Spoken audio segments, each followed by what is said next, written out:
I'm Luke Skywalker. I'm here to rescue you. This is some rescue. What the hell are you doing? Somebody has to save our skins. Dude, in the opening chapters of Exodus, chapters 1 and 2, there are 7 women who save the world.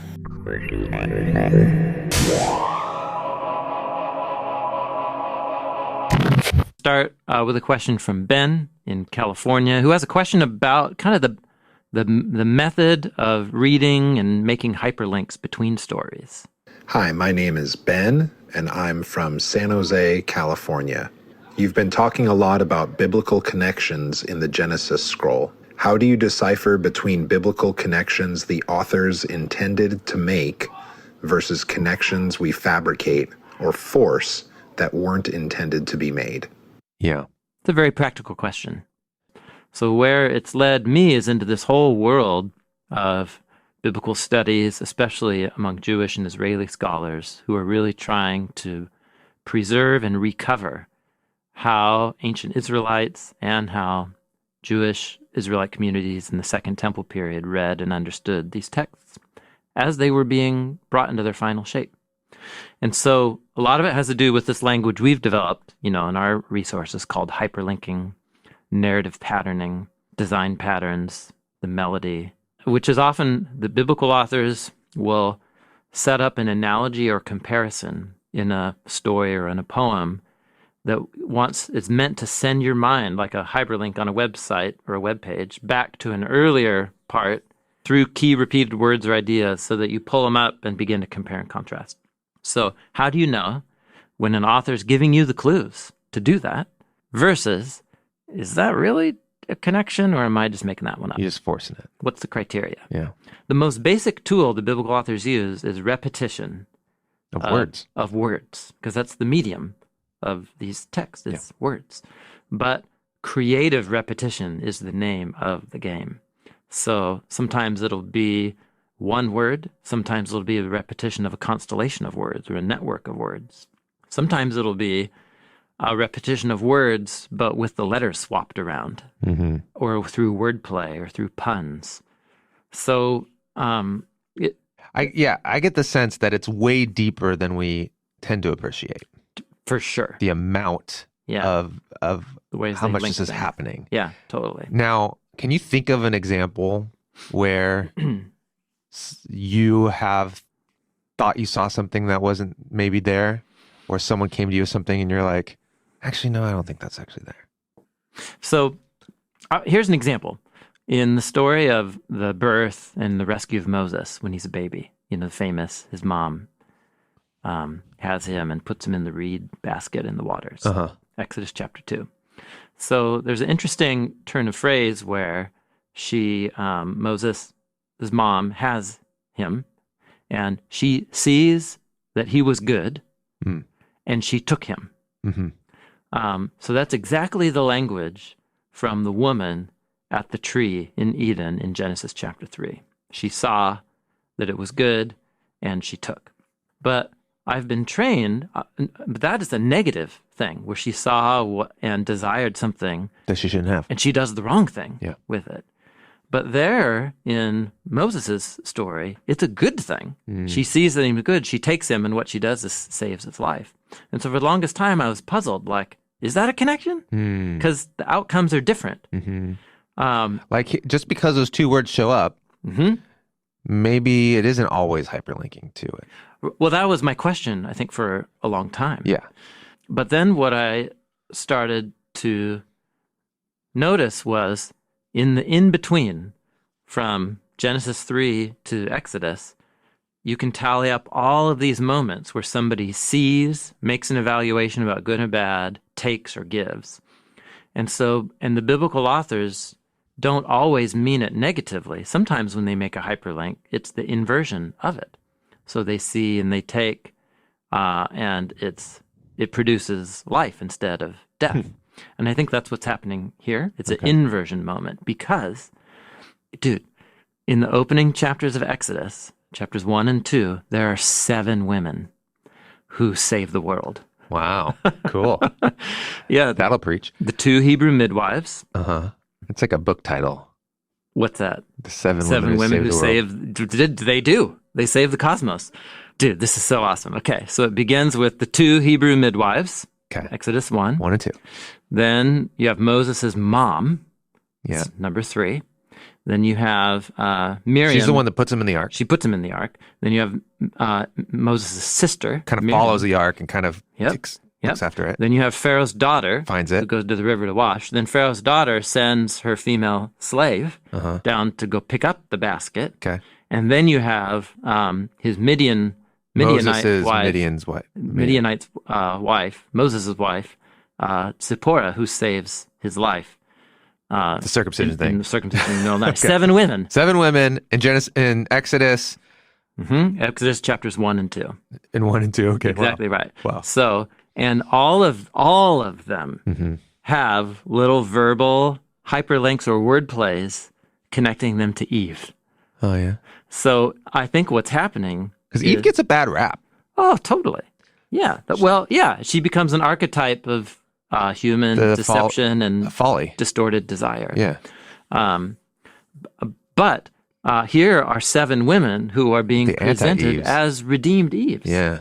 In other words, they are women who see what the deceiver is doing, Pharaoh. Yeah. And in all these different ways, they counter-deceive or deceive the deceiver that results in the preservation of life and not the destruction of life. So it's a good example of, I've been staring at these 2 chapters for decades, and it's taken me a long time to see what's there. But now you can see what's there, and it's like, oh my gosh. And sometimes the clues for any of these individual, stories about these 7 women will just be 1 or 2 little words that are similar to the Eden story, and you're like, well, can you hang that much on those? But a lot of times, Ben, it's about the whole picture that emerges over time. And as you see a bigger picture in a section of literary units, and you're like, there's no way that that's coincidental. That's for sure on purpose. And that's kind of what I found, Ben, is sometimes it's 1 or 2 little details that create a link, and you're like, well, that's in the maybe status in my mind. But as you meditate on it more, sometimes you find more connections. So you put something in a maybe status. Yeah. And oftentimes, or sometimes, those end up becoming something that's actually there. They kind of, most begin as maybes. And then they just kind of build in my notes over time as you reread and meditate. And then sometime it just passes. Like there's like 7 keyword links here, and 2 of them are just, there's no way that's unintentional. And then sometimes I'll be reading later in the Torah or in the prophets, and there'll be links back to both earlier links where you can see like your maybe links get linked, and you're like, oh, okay. Yeah. You can see an author of Judges is making a connection between Hagar and Passover and the sacrifice of Isaac in Genesis 22. And all 3 of those are being linked to in one place in Judges. And you're like, oh, well, there's somebody who saw the hyperlinks between those earlier stories. So I'm not crazy for seeing them myself. I want to show you something here, just briefly. We'll go back to it later. Look at this. This is one of the coolest things I've ever seen. So at the bottom here, every single one of those lines is a biblical verse, okay?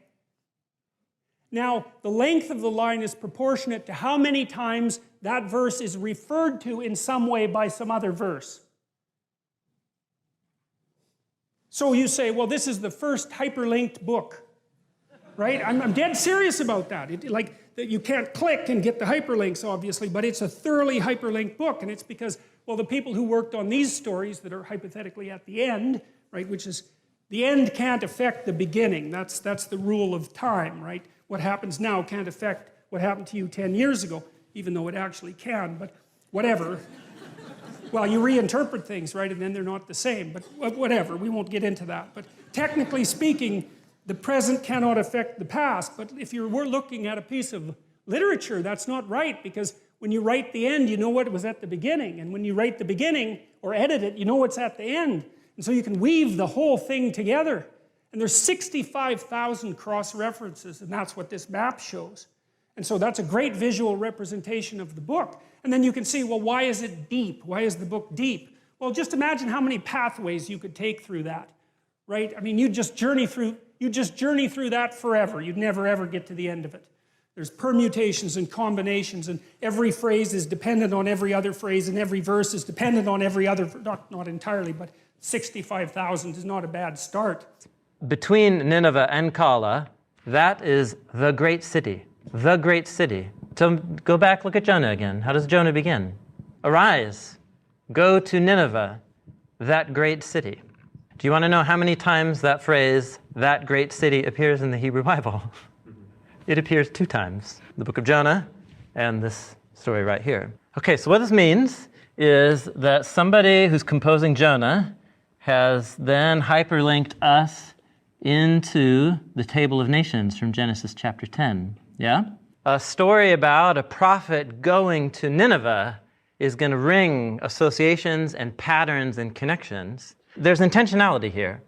So if the other story of Jonah is also about Jonah being sent to bring a word of God to people who don't deserve it, there's something important there that I'm supposed to say. The city that Jonah goes to is a city that was introduced on page 10 and is coordinated and associated with Babylon. So that itself is significant, fits in. And what it means is, okay, I need to also understand what's going on with Nineveh on page 10 of Genesis, and I need to understand how, and all of a sudden you're thinking about the whole thing, even though I just began with 2 sentences at the beginning of one.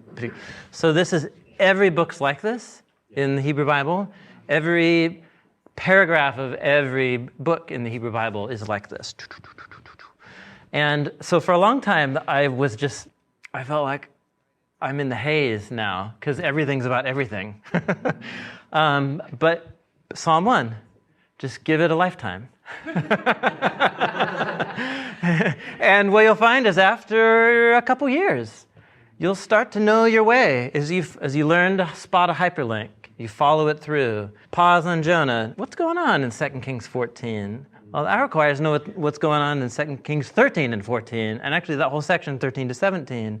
And Jonah fits, I see, back to Jonah. It's like reading a set of web pages that are all hyperlinked. And they're all about coordinated topics and ideas. It's a little mini universe that creates associations as you go from page to page to page and back, and everything gives you new angle and depth and perspective on everything else. So this is essentially what we're going to be doing, is working our way through the book of Jonah, following patterns and hyperlinks. Somebody's trying to get us to do this. We're not just making this up.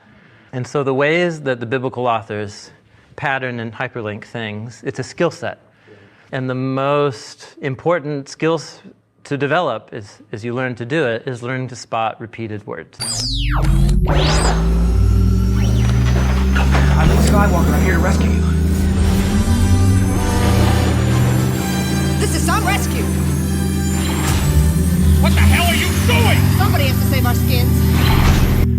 Dude, in the opening chapters of Exodus, chapters 1 and 2, there are 7 women who save the world.